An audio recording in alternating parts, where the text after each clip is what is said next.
फिलहाल shutter down कर रहे हैं असा जितने ताजिर इतना मौजूद हो असा अपनी दुकान क्लोज कर रहे हैं बाकी करे या ना करे बाकी कोई करे या ना करे ठीक है असा उसने ना कोई तलब नहीं जब तक असा इजाज नहीं वजह असा इजाज नहीं वजह या एक्शन कमेटी ने मेरे सारे मेंबर जनाब गिरफ्तार किए गए उन्हां की इतला कीता है दयाल मार जेड़ा दयाल अंदर वार होया जी मुस्तम होया वीडियो से ये बात सच्ची नहीं हुई है आंसू गैस खेलिंग उन्होंने की है तो को तुसा एक जनाब ये दहशतगर्दी ने जंगे जश्न बिल्कुल पुरअमन एहतजाज अच्छा हुई रहा थी पुरअमन एहतजाज विच शेयरिंग करने ने क्या लोड बनी है क्या मसला है ये तो इस वजह से मोबाइल यूनियन के अलावा और कोई यूनियन कैमरामैन यूनियन है बाकी तो ताजार के ठेकेदार हिसाब हो गया कोई रक्षा यूनियन आ मंदिर में ठीक है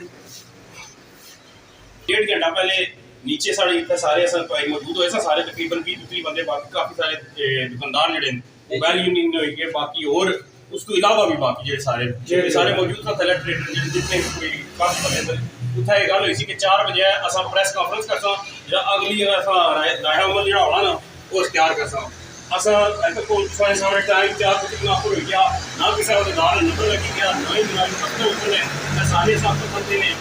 तो तक कि नहीं होती इस गलाई सिर्फ और सिर्फ असा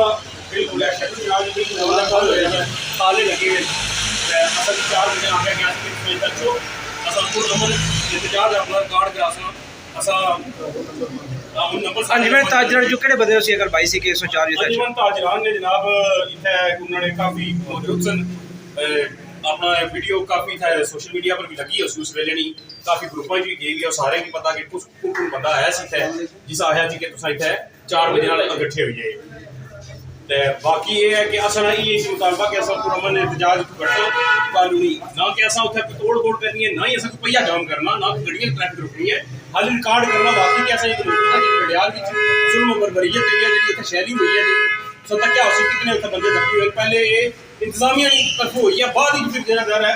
एक्शन और रिएक्शन के बाद ही छोड़ा फिर दर है कुछ कि कुछ आखसो अगला वो देखो